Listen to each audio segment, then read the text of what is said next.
Good afternoon.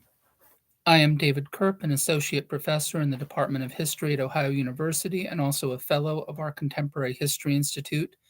And I've been invited by the head of our Contemporary History Institute, Dr. Ingo Trauschweitzer, to give a short presentation on Poland's place and perspectives on the current Russo-Ukrainian crisis. As a historian of Polish history and of Polish society, it is difficult not to be aware of the significance of conflict, the centrality of conflict in Russo Polish relations. While there certainly have been periods of cooperation as well, unfortunately, those have been few and far between. It's important to note, I think, in relation to the current crisis, that many of the initial problems and conflicts, wars between Poland and Russia, occurred over strategic competition in Eastern Europe, particularly in Ukraine, where both Poland and Russia sought to gain control of Ukrainian spaces. It had appeared by the mid 20th century that Poland had decisively lost that contest after World War II.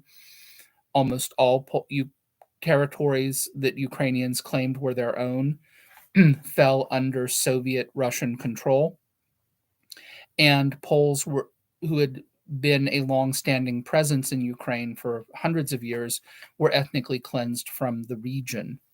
However, in 1989, with the collapse of Soviet power, Russia lost a great deal of influence in Ukraine. Many Polish commentators, statesmen, even though they hoped for a correction and the um, putting of Russian Polish relations on a new and better footing than ever before, at the same time, also regarded Ukrainian independence as a key element of Polish racja stanu, reason of state, and something that would also be good for the independence of all the countries of Eastern Europe, including Russia, which needed to divest itself of imperial ambitions to become a free country.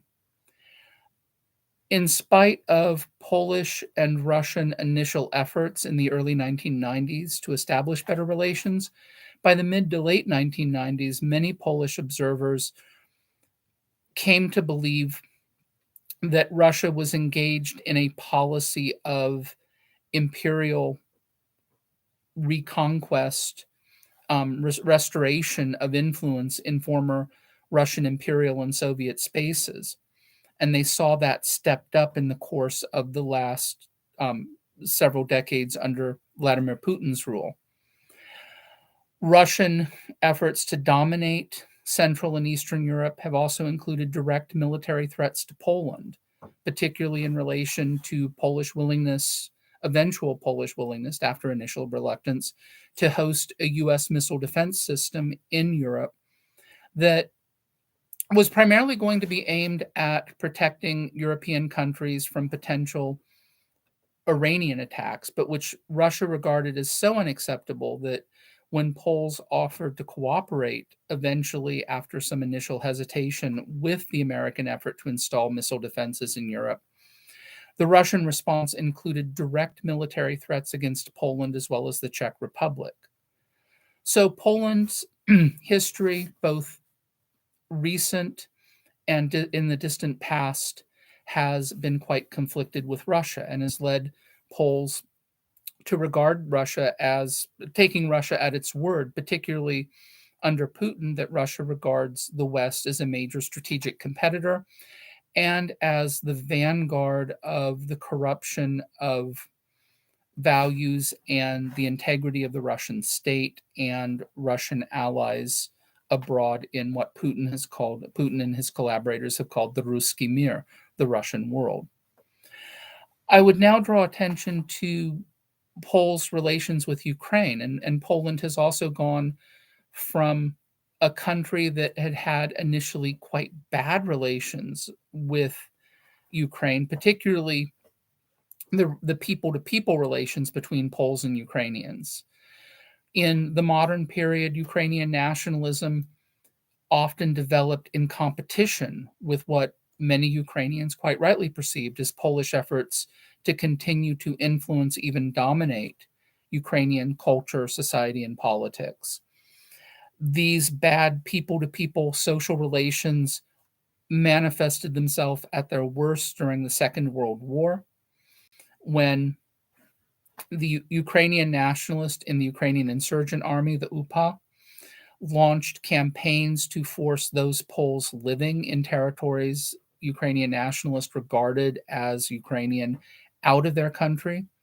These were campaigns of ethnic cleansing that often involved a great deal of mass murder, were conducted in alliance with Nazi Germany.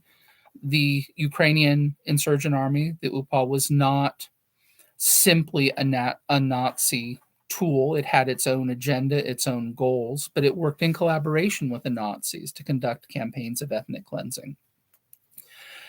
Anywhere from 50 to 100,000 Poles died during this conflict. Hundreds of thousands of more Poles needed to flee what used to be Polish regions of Ukraine, and they brought with them horrible memories. Now, Poles themselves committed atrocities in efforts at self defense and in their treatment of local Ukrainian populations. So no one had clean hands, but this further poisoned Polish perceptions of Ukraine. In spite of the strategic analysis of Polish elites that Ukrainian independence remained a key Polish agenda item, people to people relations didn't start improving until the early 21st century, and particularly after 2014, when many Ukrainians fled their homeland that was caught up in economic stagnation and eventually war with Russia after the Russian incursion into Crimea and the Russian support of armed separatists in eastern Ukraine. And there has been a substantial improvement in social relations between Poles and Ukrainians. And the Polish government, which has a rather bad reputation for its treatment of immigrants from the Middle East, has embraced the Ukrainian diaspora, has granted several 100,000 Ukrainians legal permits to work in Poland, has turned a blind eye towards other Ukrainians living and working in Poland. And so we've seen a healing of Polish Ukrainian relations and Polish efforts to sponsor Ukraine as a country that should be more fully integrated into the European project, the European Union, and also have a place in NATO, both again for Poland's security, the security of the region, and Poles would argue, many of them, that also for the good of Europe as a whole, even Russia. But this is part of a difference in Polish perspectives with its Western partners that has produced a great deal of tension. Germany has sought to reach out to Russia to do what many German politicians, again, across the political spectrum, many German politicians regard it as critically important to de escalate tensions with Russia. Poles have perceived these efforts at de escalation for the past couple of decades to being akin to German appeasement and acceptance of Russian great power roles regionally, in spite of professed German and European Union values that put forward the notion of sovereignty and democratization. Poles have also noticed not only the long tradition of Russo German cooperation and how that has often backfired against the integrity and freedom of the region, but also the economic ties between and the interests that tie Germany and Russia together, and how those seem to work seamlessly with German diplomacy to collaborate with Russia, with Putin's Russia. Additionally, there have been tensions with the United States. Though Americans have also given lip service to values of collaboration with smaller countries, concerns about Russian aggression, etc., Russia is something of a domestic political football in the United States, with both Democrats and Republicans alternating between regarding Russia as an enemy and trying to appease Russia, particularly under Putin. The missile defense shield is one example in which, even under the Obama, you had the Bush administration proposing missile defense to resist potential Iranian attack. The Obama administration initially saying that it would pursue missile defense, but then backing away from that and announcing the end of collaboration regionally over missile defense on September 17th, 2009, a particularly bad day, given that that was also the 70th anniversary of Nazi Soviet military collaboration in the September campaign against Poland during World War II. September 17th was the date in which Red Army troops entered Poland. So making the announcement on that day was not particularly diplomatic timing, shall we say. But it also illustrates all of the ways in which our American and Western great power insensitivity to regional concerns are not just a manifestation of arrogance, but also quite dysfunctional and have wrong footed American and Western efforts to secure peace and real sustainable collaboration regionally. Very well. Thank you very much for your attention, and I hope that this has helped clarify some issues in the current crisis.